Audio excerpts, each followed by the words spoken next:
নানা জটিলতায় বন্ধ রয়েছে মাদারীপুরের চর মুগরিয়া এলাকার ইকো পার্কের নির্মাণ কাজ। এতে ক্ষতিগ্রস্ত হচ্ছে কোটি কোটি টাকা ব্যয়ে নির্মিত বিভিন্ন স্থাপনা। দ্রুত সমস্যার সমাধান করে ইকো পার্কের কাজ শেষ করার দাবি এলাকাবাসীর। তবে একে অপরকে দুষছে বন বিভাগ আর জেলা প্রশাসন।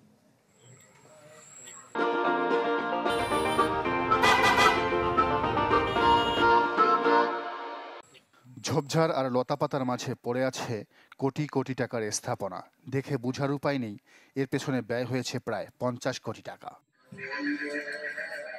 বন্যপ্রাণীর অভয়াশ্রম চর মুগরিয়ায় ইকো পার্ক প্রকল্প হাতে নেয় পরিবেশ, বন ও জলবায়ু পরিবর্তন মন্ত্রণালয়। মাদারীপুরের নয়াচর এলাকায় 10 একর জমিতে এর নির্মাণ শুরু হয় 2016 সালে। প্রকল্পের 80% শেষ হলেও জমির জটিলতায় আর ঠিকাদার পালিয়ে যাওয়ায় আটকে আছে বাকি কাজ। এতে হতাশ দর্শনার্থীরা। শ্বাসসজ্জায় যেমন নানা ধরনের খেলনা মানুষ টিকিট কেটে ঢুকে দেখবে এরকম একটা সিস্টেম করার কথা ছিল। অনেক বানর থাকবে, তারপরে চিড়িয়াখানা থাকবে, এরকম খাঁচায় পাখি থাকবে, এগুলো থাকবে। বাট এখানে এসে দেখি তেমন কিছুই নেই। বানর বা অন্যান্য পশু পাখি যদি রাখতো খাঁচায় বন্দি তাহলে অনেকটা ভালো হতো।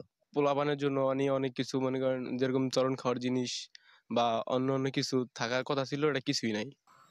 5 আগস্ট সরকার পতনের পর কিছু জায়গা ব্যক্তিগত দাবি করে নির্মাণ কাজ বন্ধ করে দেয় এলাকাবাসী। তাদের দাবি, ক্ষতিপূরণ পেলে নির্মাণ কাজে সহযোগিতা করবেন তারা। ভুয়া মামলা দিয়ে আমাকে 29 জনের ভুয়া মামলা দিয়ে তুই আমরা কিছু কইতে পারি না। এখন আমাকে টাকা পয়সা দিবে, নাহলে আমরা কাজ করতে দেব না। এই জন্য সব বন্ধ করে দিছি।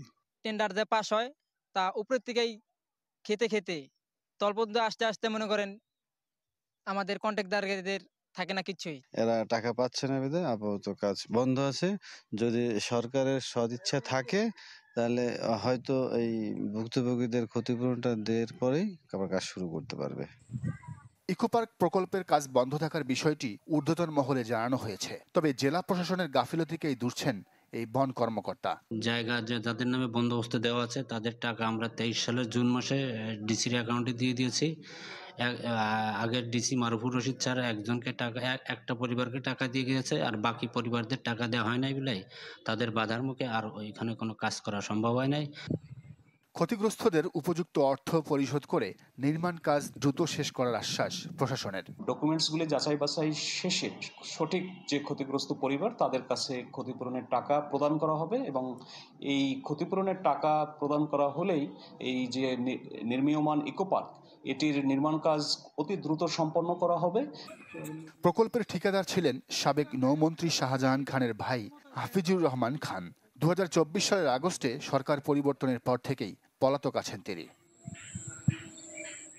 Desk report, channel 24।